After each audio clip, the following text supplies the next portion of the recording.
I know. You can't live without me. You are missing me. And yet you're back on my channel.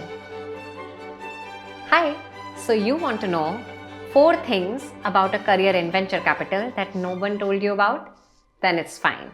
Welcome back to another chai break with me. We are going to do another chai with Charcha, and I am going to be uncovering everything about the world of venture capital. If you're new to my channel, then hi, my name is Shatakshi. Whenever I'm sipping my beautiful, cool and nice tea, I talk about all things management consulting, MBA, and of course careers in your early years. So in this video, of course, in the world of venture capital. So feel free to hit on the subscribe and the notification button so that it is free of cost. Why wouldn't you do it?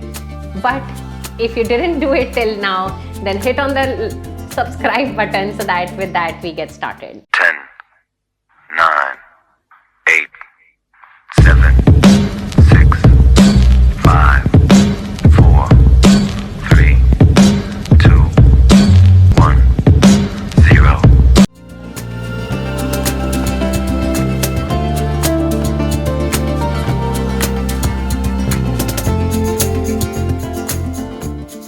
So it's a very important video and a very interesting one because few of you want to perhaps become an entrepreneur and you want to raise funds, and it's important that you understand how do venture capitalists think about the entire fundraising mechanism. And many of you may want to eventually become a VC in your career. That could be the end goal for a lot of you. Do an MBA, get into consulting or investment banking, but eventually become a VC. And in this video, I am going to be sharing the 4 things that nobody tells you about the world of venture capital.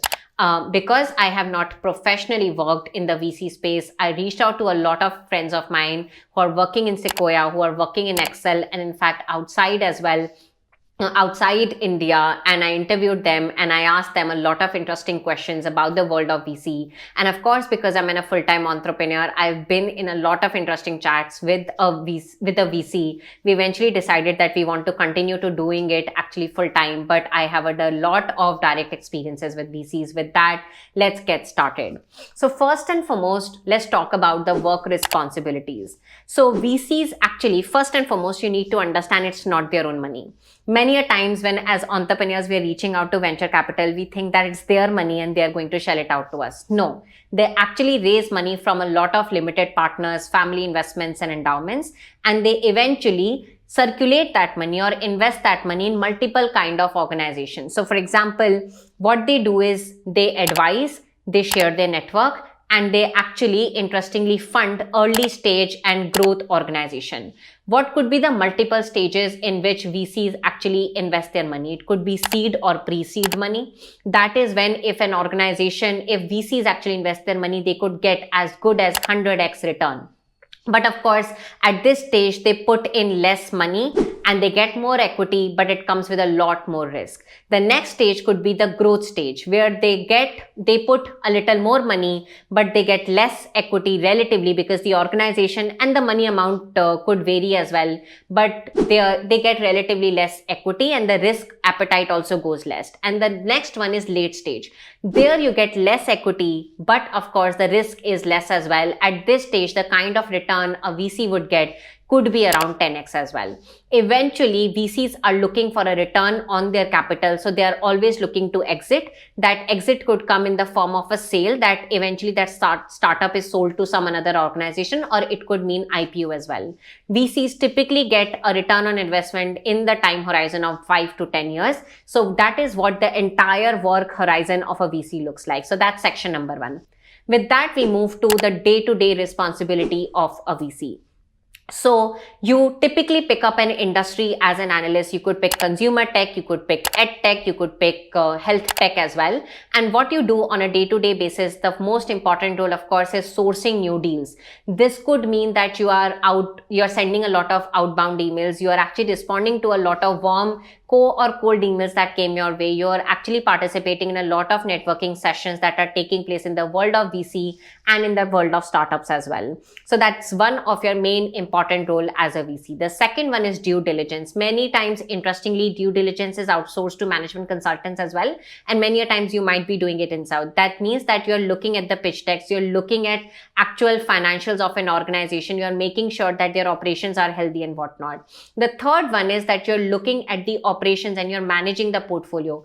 Now that you found a deal, you actually decided to invest in it, and you're now eventually looking at their operations and P&L, you are applying a lot of industry knowledge that you have as a leading VC to make sure that the deal that you have goes on to acquire a lot of good best practices in the industry. Eventually, as you climb up the ladder and you become a partner, you are also involved in fundraising more money as the venture capital, taking a lot of money from the limited partners, endowments and whatnot. So that is the second section of this video, which is what your day-to-day work responsibilities will look like. With that, let's get into a little bit more meat in terms of what your hours and lifestyle will look like. So in VC world, 60 to 80 hours per week is a norm. And I know a lot of friends who have actually spent 80 plus and 200 hours per week as well. It's not for the light-hearted. Having said this, VC, unlike consulting, is a lot more autonomous industry or an autonomous job. In 1 week, you are just sending a lot of emails. You are just actually responding to a lot of emails, or you're just networking, making sure that you have good, healthy supply of pipeline of deals. Or in another week, you're just making sure that your current portfolio is performing to the best of its ability. So it is very much autonomous. You're out there by yourself, but you do spend in a lot of hours. It is a much more strenuous work. It can be trying in nature as well. With that, we move towards the drum roll, the last section about which you have been waiting, which is the salary and the pay packages. So in the world of VC, you typically start at a role of an analyst. Typically VC, especially in India, you start either after management consulting from topmost creamy layer like McKinsey, BCG, Bain. I was also interestingly given the role offered by one of the leading VCs in India. I decided to not take that route. My heart was in public policy and international affairs. But coming back, you either join from an IB route, which is investment banking, or you join from a management consulting role.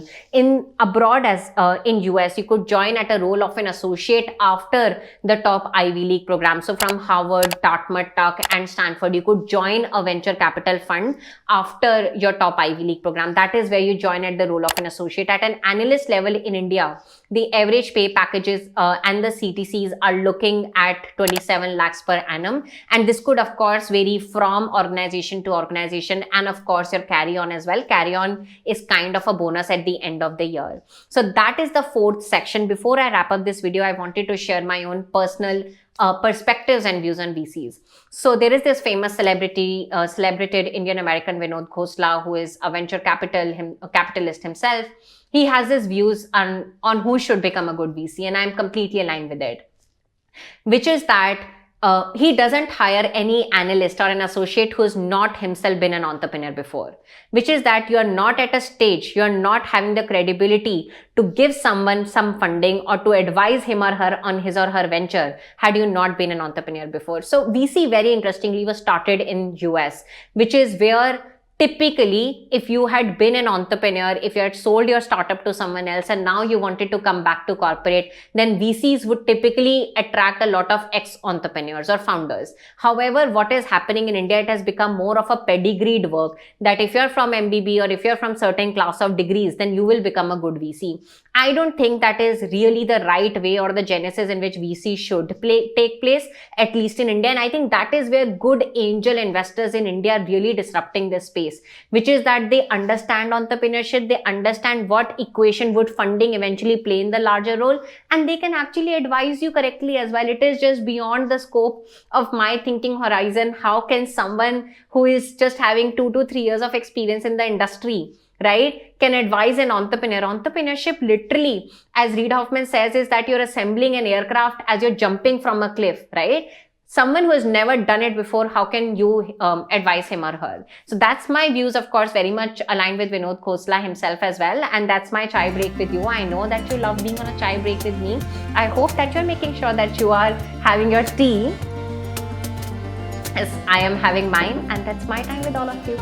If you like this video, feel free to give it a thumbs up and share it with your friends so that they get to know about all the cool things I'm sharing with all of you as I am taking my chai breaks. And with that, I'll see you very much soon. Ciao.